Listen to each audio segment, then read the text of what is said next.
Donc là, on reçoit donc Raphaël Liogier donc sur PTV. Donc j'aimerais d'emblée voir avec vous, vous poser une question. Quel bilan vous faites depuis toutes ces années, vous travaillez sur ces phénomènes de radicalisation en France et en Europe de manière générale? Je dirais que pour moi, à la base, il y a un diagnostic qui est erroné. Et ce diagnostic, il se caractérise déjà par l'usage du mot de radicalisation. Parce que tous les humains cherchent de la radicalité. Radicalisation, ça veut dire racine, revenir à la racine de quelque chose. C'est-à-dire s'enraciner dans une identité, dans un espace, de la famille, de la nation, tout ce que vous voulez, quoi. Oui. Et donc je pense que c'est un mot qui a un usage tronqué, un usage fallacieux. Maintenant, il est utilisé, donc on peut garder le mot. Je dirais que moi je préférais qu'on emploie extrémisme violent, par exemple, comportement extrême violent, mais imaginons maintenant que ce soit radicalisation, très bien, radicalisation.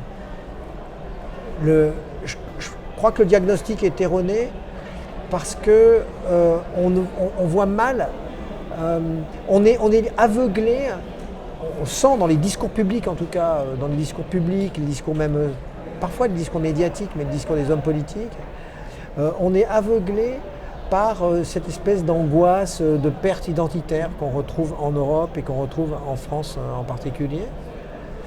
Et on finit par ne pas voir la subtilité d'une multitude de phénomènes qui n'ont rien à voir. Par exemple, si on écoute ces espèces de débats qui reviennent périodiquement en France sur l'islam, le burkini, le voile dans la mode, je sais pas, il y a des dizaines de choses, c'est toutes les semaines, à un moment donné c'était toutes les semaines. Eh bien, quand on écoute tous ces débats, on a le sentiment, le salafi, quand on parle de salafi, on a le sentiment que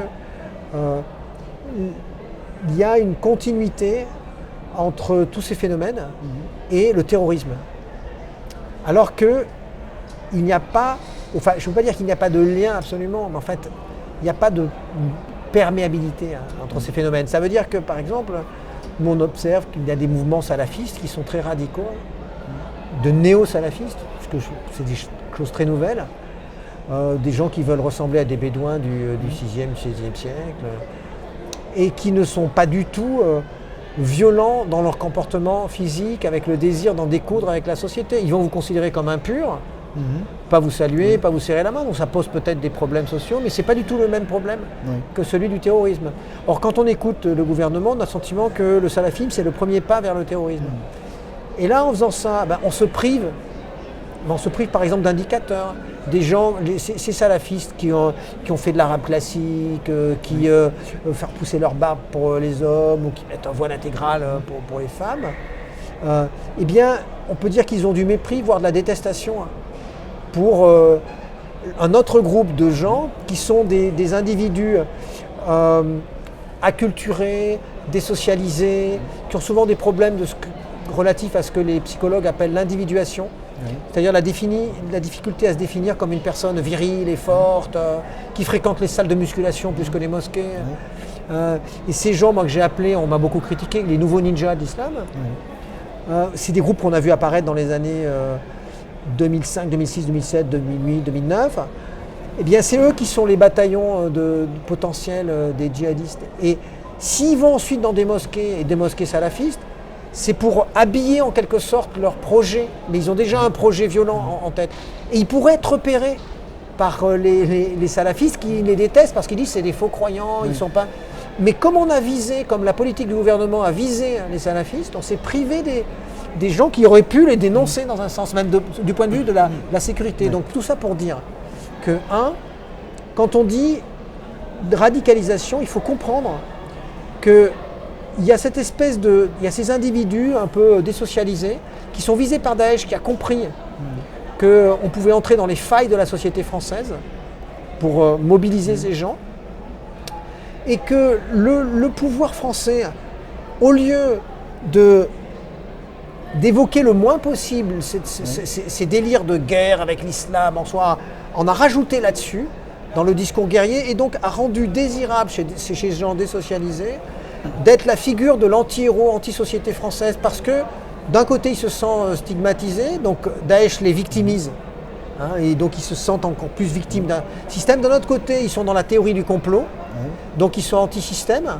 Et lorsque le gouvernement dit c'est la guerre contre l'islam, quelque part, que Daesh, c'est cette espèce... du coup, il fait le jeu de ce qu'essaye de promouvoir Daesh et il crée des vocations. Donc ça, c'est le premier niveau. Faudrait, Mais selon vous... Et là, ça n'a pas été combattu, c'est un vrai échec. Ouais. Mais au niveau des acteurs politiques ou même institutionnels, selon vous, qu'est-ce qui fait qu'ils ont du mal à percevoir ce phénomène ou à avoir une approche qui soit plus en phase avec la réalité? Vous savez, il y a un sociologue français très connu, Pierre Bourdieu, qui distinguait la méconnaissance de l'ignorance. L'ignorance, c'est quand on ne fait pas exprès. On ignore un phénomène tout simplement parce qu'on ignore les choses. Et puis il dit, ensuite, il y a la méconnaissance. La méconnaissance, il dit, c'est une stratégie. Il y a des stratégies de méconnaissance. C'est-à-dire qu'on ne veut pas connaître. Alors on ne connaît pas parce qu'on ne veut pas connaître, parce que ça ne nous arrange pas de connaître. Je crois que là, on est dans la stratégie de méconnaissance. C'est-à-dire qu'il y a un refus même d'essayer, d'utiliser même les travaux des chercheurs qui ont montré ça. Parce que Farhad Khosrow-Khavar a montré ça aussi. D'autres ont montré ces types de phénomènes à leur manière. Même Olivier Roy a montré ces types de phénomènes. Donc il y a vraiment un refus de percevoir les choses parce que il y a une sorte d'intérêt politique aujourd'hui majeur, voire démagogique, à jouer sur ce sentiment d'angoisse identitaire du peuple français, des populations européennes, qui se sentent encerclées, qui ont perdu leur puissance impériale, qui se sentent mis à l'écart du monde, de la richesse, du progrès, etc. C'est ça qui forme cette espèce de populisme actuel. Et donc ce populisme, il a besoin de la méconnaissance du phénomène, des phénomènes réels, de ce qui est en jeu. Donc ça, c'est le premier niveau. Et puis l'autre niveau, c'est si on veut faire de la déradicalisation, entre guillemets, on ne peut pas le faire avec ce qu'on croit être vrai. Il faut qu'on comprenne ce qui se passe dans la tête de ces gens, dans leur cœur, dans leur motivation intrinsèque. Or, on ne se donne pas les moyens de faire ça parce que ça nous mettrait en cause. Ça mettrait en cause nos préjugés. Donc on préfère dire ces gens-là sont des musulmans radicaux, etc. Ce qui ne veut rien dire parce qu'on peut très bien être un musulman radical, être radicalement musulman et être radicalement pacifique. Même si on n'est pas d'accord avec lui, même si il est contre l'égalité homme-femme, j'en sais rien, c'est possible. Mais ça n'aura rien à voir avec le djihadisme parce que certains musulmans justement ultra radicaux vont considérer que c'est impur de prendre une kalachnikov parce que le prophète n'avait pas de kalachnikov. Et donc comme il faut correspondre exactement à cette époque, donc ils vont avoir un peu un comportement d'Amish, comme les Amish aux États-Unis. On m'a critiqué en disant ça, en disant les musulmans, mais eux ils prennent l'avion, les Amish non. J'ai pas dit que c'était exactement des Amish. J'ai dit que c'était un sentiment, un rapport à la pureté qui était très différent de celui qu'envisageaient ces nouveaux ninjas de l'islam qui eux ne passent même pas par l'apprentissage de l'arabe, par la recherche d'une pureté qui serait de se purifier par la prière, etc. Et or on nous explique que c'est par même dans les documents préventifs du gouvernement, c'est quand on prie de plus en plus, quand on se met à s'habiller comme ça. Avec les petits pictogrammes. Ce qui est faux. C'est-à-dire que c'est juste faux. Moi, quand je m'égosille pour dire ça, je vais de moins en moins dans les médias parce que j'en peux plus de toute façon. Mais quand j'essaye d'expliquer ça, on me dit que je suis un islamiste qui veut défendre. Je ne veux rien défendre. Je ne veux rien défendre du tout. Je fais juste un constat clinique. C'est tout. Après, on me dit, j'ai été attaqué par certains journalistes qui font par ailleurs du travail intéressant sur les gens qui partent en Syrie, etc., en disant que j'avais dit, dans une célèbre émission qui n'existe plus, de Tadei, que les gens qui partaient en Syrie ne feraient pas d'attentat. J'ai jamais dit ça. Je répète une fois de plus ce que j'ai dit dans cette émission et qui va dans le sens de ce qui est en train de se passer.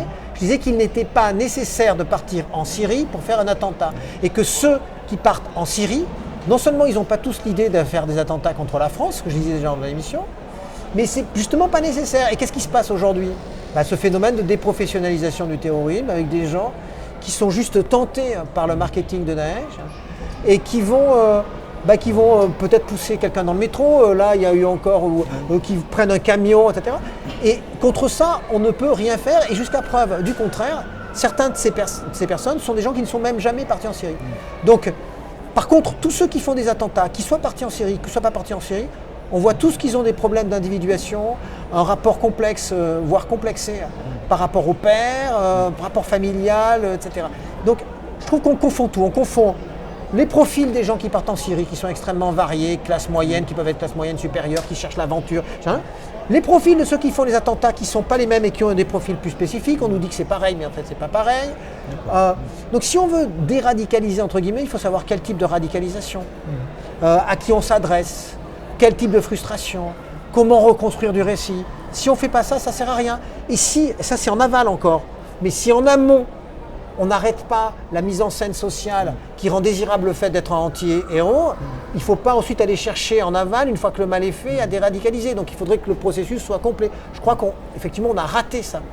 Et sur les autres pays européens et même les États-Unis, comment est-ce qu'eux analysent ce phénomène? Est-ce qu'il y a le même prisme qu'en Europe, ou en France, pardon, est-ce qu'ils l'analysent de manière différente? Alors, aux États-Unis, où je vis depuis un certain nombre de temps, depuis quelques mois, donc je me rends compte un peu de ce qui se passe, je dirais que c'est en train de venir, cette vision européenne, avec le populisme de Trump, avec ce qui n'était pas le cas. Les Américains étaient sûrs de leur identité. Aujourd'hui, ils sont de moins en moins sûrs de leur identité. Ils ont cette espèce de...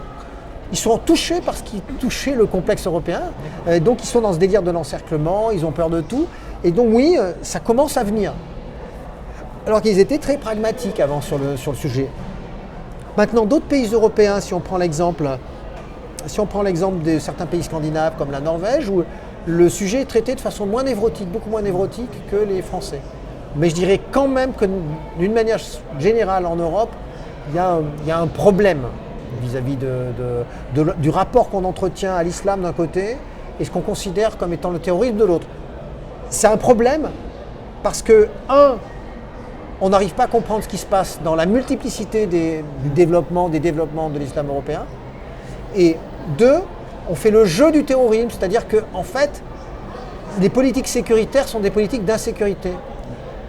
On pourrait presque dire qu'être sécuritaire, c'est contraire à la sécurité.